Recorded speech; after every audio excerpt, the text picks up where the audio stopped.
Hello, and welcome to the Stasis Pod, the Beast Wars podcast. I'm Rob. I'm Jen. I'm Alex. And I'm David. Today we're going to take, we're going to do some equal measures and look at equal measures. It's first aired September 23rd, 1996, written by Greg Johnson, currently working on Rescue Bots. Aha. He's written 15 episodes of Rescue Bots. Nice. Well, they have 200 episodes of Rescue Bots now? It's been going on for a while. Goodness. It's pretty great. And this is the second part of this Cheetor is an Idiot duology.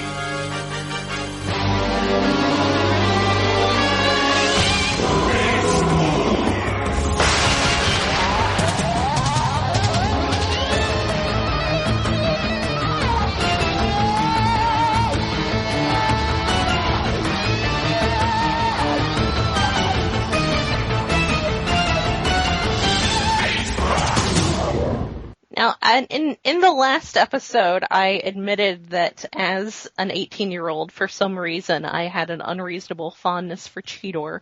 And this, Equal Measures, was the episode where if I was having a really bad day, I would watch this episode and feel better. I do not understand 18-year-old me sometimes. All right, so it's a stormy day on the Beast Wars planet. Spoilers, it's Earth. The unnamed Beast Wars planet. So How stormy can it be Earth? It has 2 moons. We'll get to that. So stormy that a lightning bolt cracks open a mountain. Well, to be fair, it was a ridiculously low poly mountain, so Yeah, it's probably hollow. pretty It's easy to explode. filled with quartz, Yeah. energon crystals. Yeah, these mountains are just full of energon. Yeah, there's energon in them Thar hills. At first, I thought it might even be a flashback to the pilot. At first I thought it was a dream sequence, because the lighting's a little weak. Yeah. Something's off about this sequence. All right, so But- anyway, it's nasty enough outside that they're going to abort their current mission, whatever that is. So he tells them to stop, but because there's a communications problem, they don't. And it turns out this plan involves playing with bombs. Yay! That's my favorite kind of plan. You know what doesn't mix Cheetor and high explosives? No, not at As all. is proven almost immediately Yes. by Cheetor trying to do something to fix the bomb, pissing off Dinobot, and almost knocking it out of the ship airlock and blowing them all up. Yeah, Yes. another Cheetor mistake in the long growing list. Yes. And in addition to this, Rhinox is also making a bunch of energon monitoring survey posts. Is this the same mission, or are they just working on two things at once? I think Apparently it's entirely clear. their plan seems to be that they are going to, they want to get an idea of the energon lines, but they also want to blow up the Predacon base. And, I'm not real clear because this becomes relevant later in the episode, but it may be that they want to take a look at the energon lines before they blow up the Predacon base, because that could and will be relevant. Yeah. But yeah, they're monitoring energon, but also they're working on a way to try to blow up the Predacon base with minimal casualties, which Dinobot's out for blood. Oh, yeah. I mean, Dinobot's why are we bothering, to give it a timer and stuff and make it where there won't be all the casualties? Why do we care if they're all dead? And Frankly, I kind of agree with him. Optimus is oddly insistent that they should have a chance to survive. Well, because I guess they're just criminals, right? Yeah, because Yeah. the thing is that they're not actually at war with the Predacons. The Predacons have been peaceful, sort of, for who knows how long, centuries. For generations, he said. Which Yeah. they said it was 300 years or so.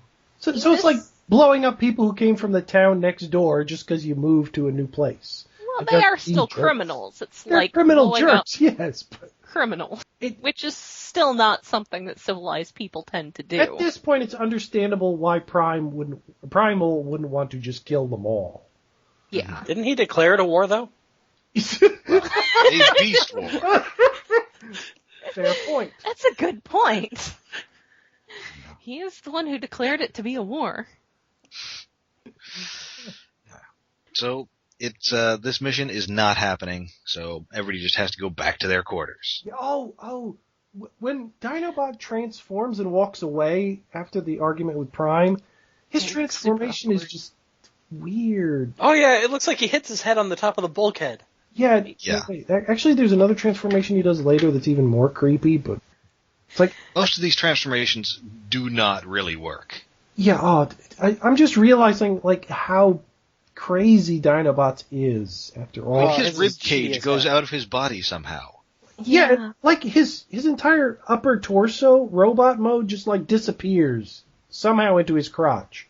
Again, it's a relief in season 2 when Hasbro asks them if they couldn't make the characters look a little more like the actual toys, so they actually get realistic transformations and not weird things.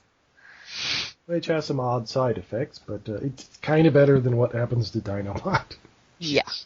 So everybody's in their quarters. We actually get, I think, we very rarely see their quarters, but we do actually see Cheetor's here, and he has a poster of space and what appears to be a poster of himself. He's got posters up in his room because he's a teenager. I think that design might actually be the design that was on the readout of the thing Tarantulas was using last episode. Yeah, I guess he got a printout and kept it as a souvenir. Yeah. Yeah. Well, it was his good side. Is this before or after they started using the font that actually translated it into English? I think this is before. Yeah, probably before. There's no translation on the wiki, at least, and there is usually when there is stuff like that. Stuff that can be translated. Yes. Just say cheetah on it. Or idiot. I'm the best. Anyway, Dinobot drops in, and he is just Lokiing it up. Yeah, he's like devil's advocate. It's like, come on, do it. It's like he's talking like a conniving snake. Come on, eat the apple, go outside. I would like to point out that Cheetor is apparently just who you talk to when you want to convince someone to do something stupid for you. Well, yes. Yeah. Fair enough. He's easier to butter up, too. It's like, you're the only one who could do it. I mean, after all, you're the one who mapped every energon deposit within 500 meters of the ship. You're faster than everyone else. You're the only one who's fast enough. You're the so ship cool, that must Cheetor. be larger than 500 meters based on the scale we've seen so far. Yeah. That Cheetor. But unsurprisingly, this works. So Cheetor goes out to plant these harpoon-like survey posts that transform from hockey pucks into, like, giant... harpoon things. Yeah. They are the cheatiest techno-gizmo we've seen so far with that transformation. I mean, they are neat-looking. Yeah. They've got a big spike on the bottom and sort of little antennae things up top. But they super cheat by making them into hockey pucks. Yeah. Yep. They really do. And Cheetor seems to keep them in his head. Yeah, it's cheetah mouth. And after he plants the first one, it's like he gets hit by a lightning bolt, and he keeps getting hit by lightning bolts as if God is saying, "No, stop, you idiot!" This episode is dumb. Stop it. 2 things. What else has Cheetor got in his head, really? And also, Cheetor then turns and challenges the sky. Yeah. Cheetor is shouting at the weather in this episode. And the weather's telling him to cut it out. Yes. It hits him like 3 or 4 times with a lightning bolt. Yep. He doesn't get the point. No. No, instead he tries to jump a canyon and almost fails. Yeah, that's like mistake number 3 in this episode. He's so not clever. Clearly, 18-year-old me was not convinced that Cheetor was some great, brilliant mastermind. I think I just really appreciated his doofiness. He's enthusiastic, but that's about all he's got. Yeah. He's the hang-in-there baby cat of Transformers. Yes. So dumb. All right. So anyway, science is happening and lightning is happening, so that means teleportation. So Cheetor interrupts teleportation. He accidentally drops one of the survey posts, dropping it straight into an energon vein. It's the one thing we didn't want to happen. Yes. And so there's some fireworks, and one guitar chord later, he is teleported into the Predacon base. Ba-doom. As you are, And this is the first time we've seen the inside of the Predacon base. And it's not quite as comfy as the Maximal one, it's kind of just like a big open space with lava at the bottom. Well, yeah, like half the bottom of the ship has apparently disappeared, and there's lava below. Like maybe put some floorboards down, Megatron. And guys could maybe fall into that. There's lots when you of have floating. When you have floating like speedboats, what do you need floorboards for? And yeah, they've got a bunch of flying golf carts. Yeah. So that's what they've been doing over the last month instead of attacking the Maximal. Well, when almost half of your guys are flyers, it kind of makes sense. Yeah. Yeah, but you yourself are not a flyer, and also you're big and heavy. I would like to point out, though, that this was the origin of one of the most long-lasting, and I think possibly eventually canonized fan things. So when he gets there, Pterosaur is there, and Pterosaur gets a line. Yes. And that line is, "Welcome to the dark side." Yeah, because Cheetor's wondering where he is, and that line. So a bunch of people took that to mean that their ship is called the Dark Side, which is stupid. Yeah. It's not great. There could be worse names for the ship. It's a dumb way to get a name. But the way Pterosaur delivers it is kind of like, this is the dark side, not welcome to the dark side of the Force or some shit. Yeah. Yeah. To be honest, it's the reading of that scene that makes the most sense. Yeah. But the problem is it's a bad scene. Yeah. Yeah, it's not great. Yeah, so it's understandable how later on that line, the dark side, became the official name of the ship, which is never named in the show. But it's a bad line. Wine. They get to use that as the official name, or did they print it on the packaging and then for trademark reasons have to cover it up with a sticker that said Predacon ship? I don't know. Let's check the wiki. Anyway, and as well, it's also spelled with an extra Y because Dark Side wasn't cool enough on its own. Yeah. Yeah. The Dark Side, like it's a Rob Liefeld character. Well, you have to make it as different as possible from the DC character Dark Side. Yeah, you don't want to piss off Jack Kirby. Oh, that's true. You really don't want to piss off Jack Kirby. He'll come punch you. I mean, he's dead now, but when he was alive, or have a little fight. He would punch you. Cheetor actually forgets he's in robot mode. Oh yes, that was great. That was a great call out to the. I mean, it was clearly just a subversion of the whole roll call transformation that they had done several times in the first episode. That alone just shows you how dumb Cheetor is. Oh, right. Cheetor, Maxima! Oh, wait, I'm a robot already. Yeah, Pterosaur, terrorize! And Cheetor goes, Cheetor, Max! Wait, I'm already a robot. Did that already. Yes. Right, so they fight, and Pterosaur gets teleported away. Yeah. Unfortunately, he gets thrown into the computer where that Cheetor came through, and oh my goodness, it works both ways. Yeah, and then It doesn't teleport him just to the pillar either. It teleports him all the way to the Maximal base. Yes. Yeah. Which we'll find out why in a bit. And then Scorponok uses Waspinator as a taxi. It's like Waspinator just carries Scorponok in and drops him. They transform, and then they start attacking Cheetor in what is basically a lava level from a side-scrolling video game. Yep. Yeah. Like it's the vehicle section of the game, and he's riding over the lava pits, and they're shooting at him. Yeah. Then they chase him into World 1-2, which is the vent system. Yes. There is a pretty cool bit where Waspinator is just kind of systematically firing into the vents, and Scorponok fires a heat-seeking missile into the other end of the vent. Scorponok's missiles are super slow. That's a really surprisingly good plan for those two. That is a remarkably good plan, and then it fails because Cheetor decides to run from the missile and takes a direct hit from one of Waspinator's shots, and it does nothing. Looks like it shot him right in the robo-junk, too. Yeah. Yeah. And then there's an inversion of a previous scene, because Pterosaur shows up at the Maximal ship. And Dinobot is there. Dinobot, Pterosaur asks him, where am I? And Dinobot replies with a line that's something like, welcome to enemy arms. It's like, oh, that's the name of this ship. Yeah, we know it's not. No, but... So yes, Dinobot is there to meet Pterosaur on the other side. Yep. And Dinobot surprisingly quickly figures out this insane teleportation plot. Because maybe this happens all the time. I mean, you know. Well, he pumps Pterosaur for information about it. And Yeah? he did just teleport in, and he saw it, so... Oh yeah, and this is the extra creepy Dinobot transformation sequence. Like, he starts to transform, his entire dinosaur upper body disappears, so you're left with the robot legs and crotch just standing there for half a second, before the rest of him pops out, and then his head is spinning around at the end of it. His head spins around so many times. What is with that? Yeah, his head spinning around is kind of a thing.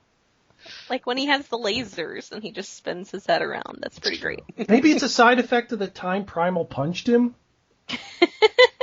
Maybe. Like, since And then here he we hasn't finally get some- just his neck. No. This is where we finally get some personality for Pterosaur, and he's kind of D-grade Starscream. Yeah. Yeah.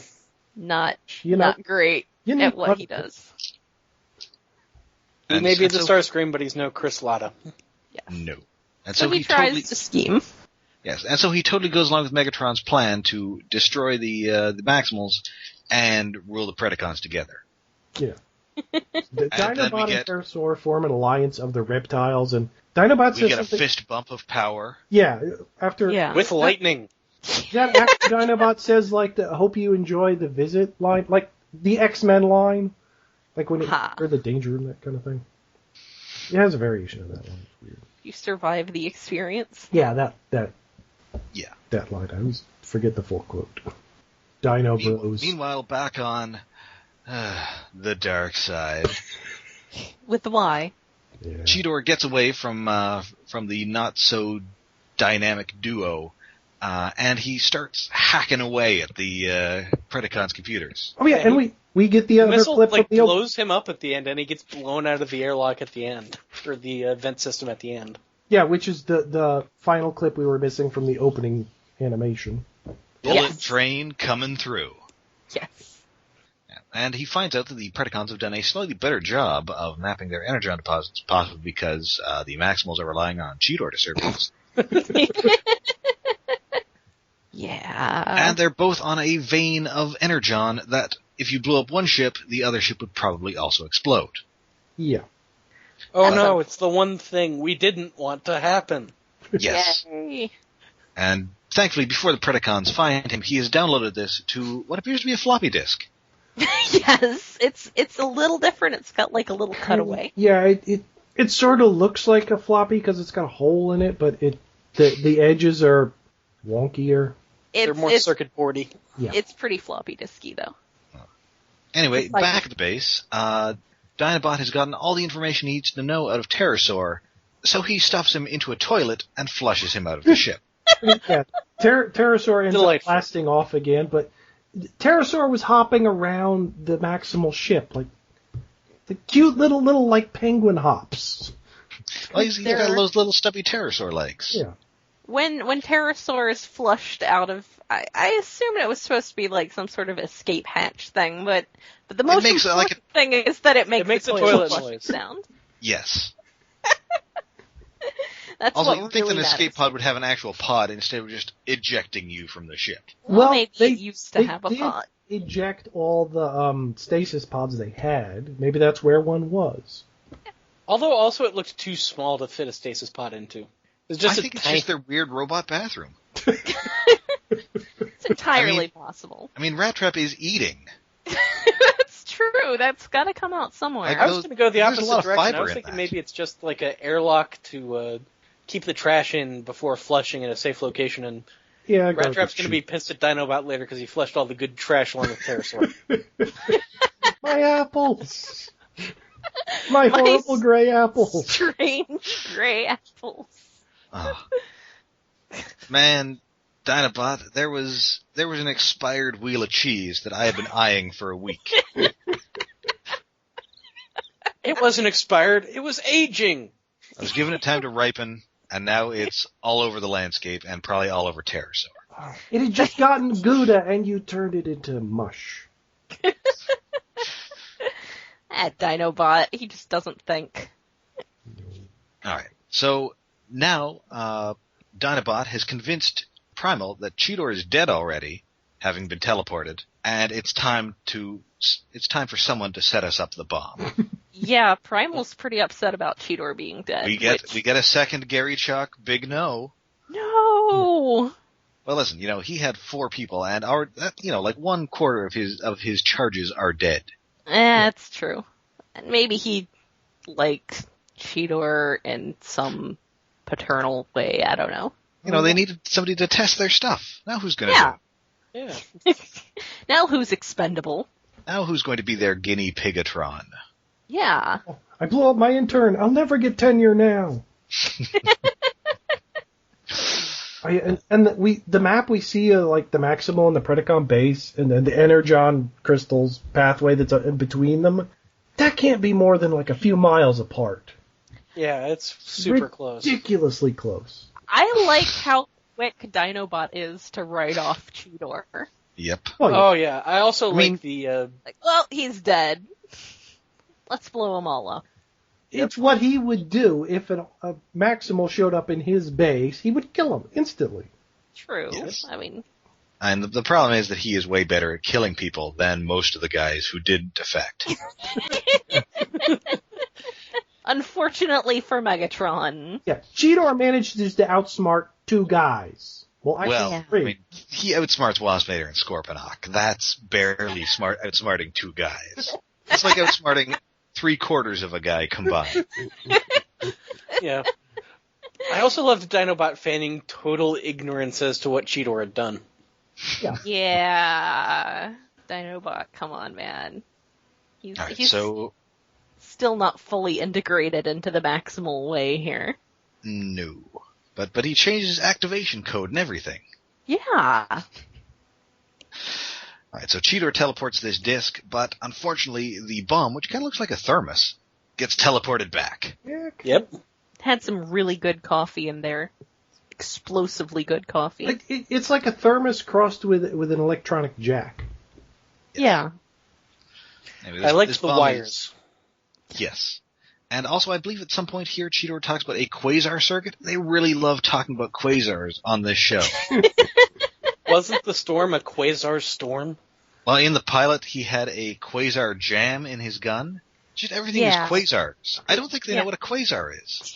Well, we could just probably assume Cheetor doesn't know what a quasar is, and he's an intern to study quasars. That was his job, because he doesn't know anything about them. That is true. Both times those quasar lines were said by Cheetor.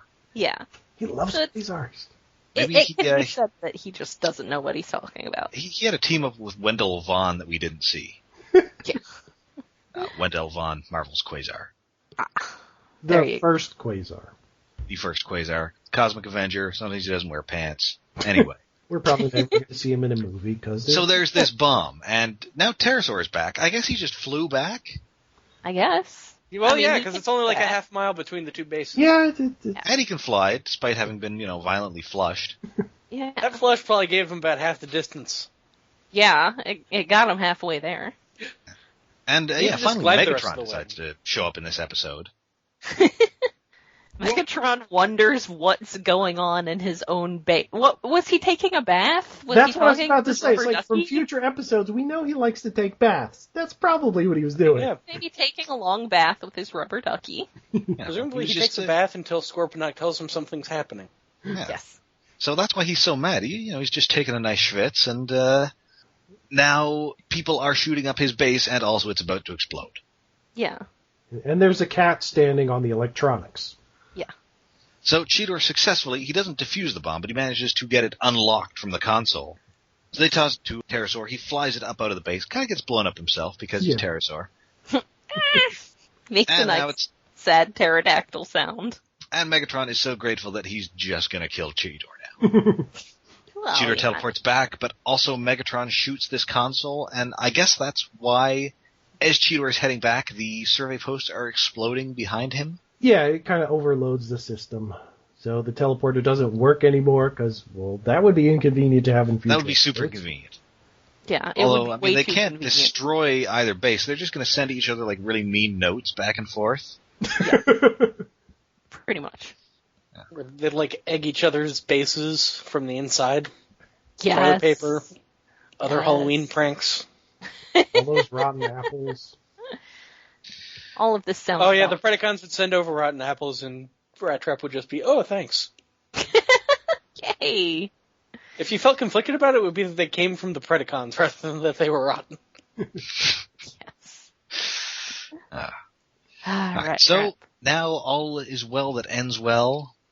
Everybody's happy that the base didn't explode. Cheetor apparently didn't tell anybody that Dinobot totally manipulated him into doing this whole thing, but Dinobot's still kind of peeved.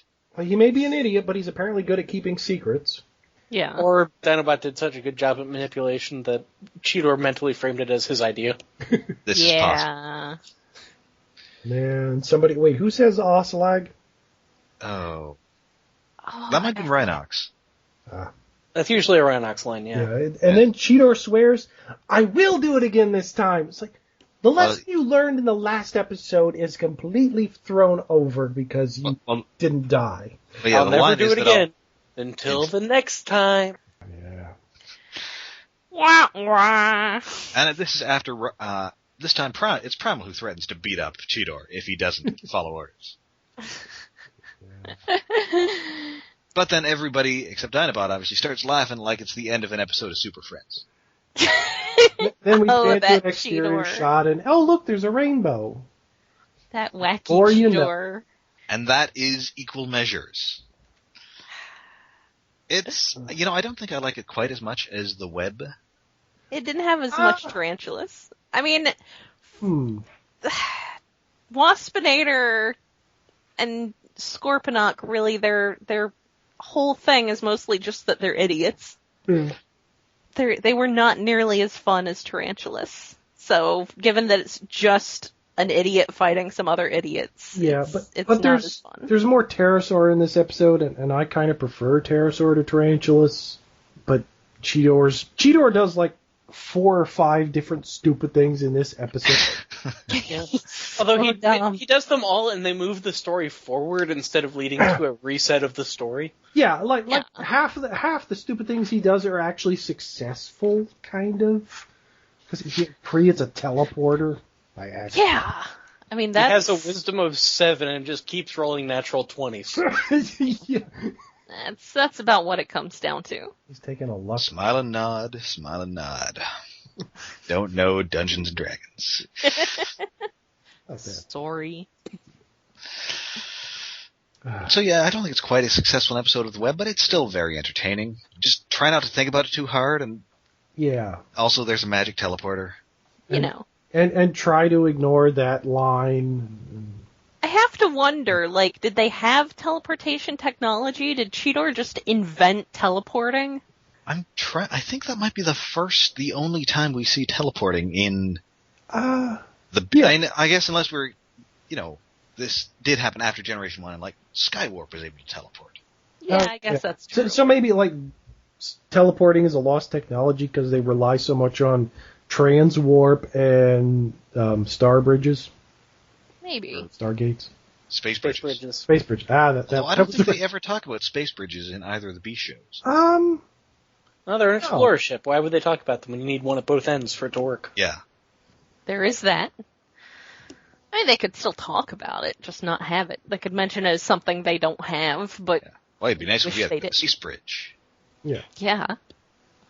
But no, it's kind of a stupid episode, but I think after these 2 episodes, I could do with a little less Cheetor. Yeah. Wait, what? And that is what we will be getting in the next couple episodes. Yeah. Hooray! So next time on Beast Wars, no one knows who they were or what they were doing, but their legacy remains, hewn into the living rock of Stonehenge. Oh, it's a Stonehenge episode. Ooh. And also, we get to meet the chain guns of Command. Aww.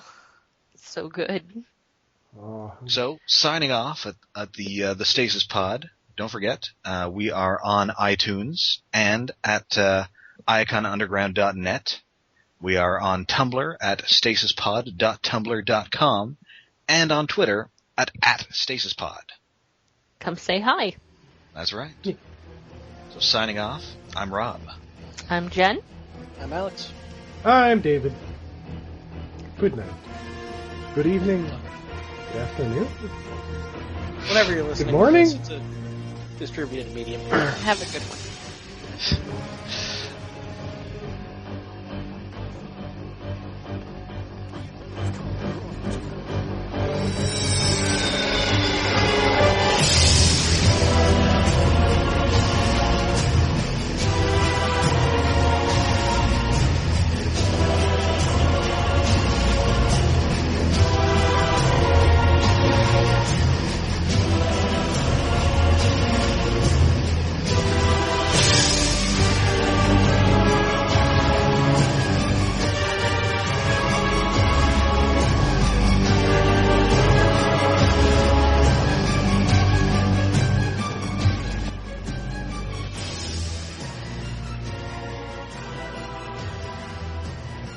So I think, that was obviously a shorter one, but there's not a whole lot to talk about in equal measures. Yeah. Yep. We said what needed to be said. That's right. Next time we'll be talking the Vok. It's another V episode. Yay! Yay! You get to see cryptic stuff. And we can certainly talk about how mystery aliens were a huge thing in the 90s. They really were. Oh, yeah. Oh my goodness.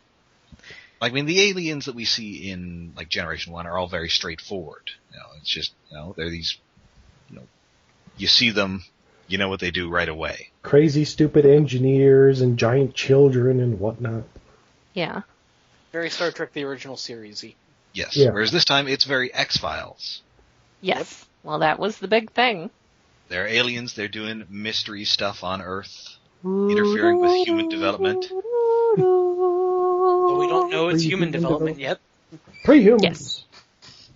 Yes. They're like crazy elder gods just wandering about playing with toys. I feel like this was one of the first Beast Wars episodes that had a kind of Star Trek-y gimmick as the driving force behind it. Yeah, with the teleporter going screwy. Yep. Yeah. We accidentally a teleporter. I mean, you could have kind of done the same plot on Generation 1. Yeah. This, I forgot to mention, but the Equal Measures did have that one great bit with Scorponok and Waspinator where he's like, you're second in command. It's like, so make it in order. Yep. You're second in command, you go tell Megatron. No, I'm ordering you to do it. Oh. I really wonder why Scorponok's the second in command, and then you look at the rest of the crew. Yeah. Like, you can't do Waspinator, he's kind of too dumb. Pterosaur wants to be first in command, but he's an idiot. Yeah. Dinobot... And Tarantulas is just... I think Dinobot may have been second in command. Dinobot was probably second in command before he left, which is why Scorponok has the job now. Yeah, and you obviously can't give it to Tarantulas, because he is terrifying. Oh. If you make him second in command, he will kill you. Yes. Yeah. And just be in command. Yeah. For some reason, I thought that the voice of the Penguin on Batman the Animated Series was also the guy that did Tarantulas. But no, that's what's his name? Paul Williams. Paul Williams, noted singer-songwriter Paul Williams. Yeah, I don't know why I thought it was Tarantulas. He was also Tarantulas. I guess they kind of sound similar. There are certain similarities. Yeah. Less with the weird cackling noises, but...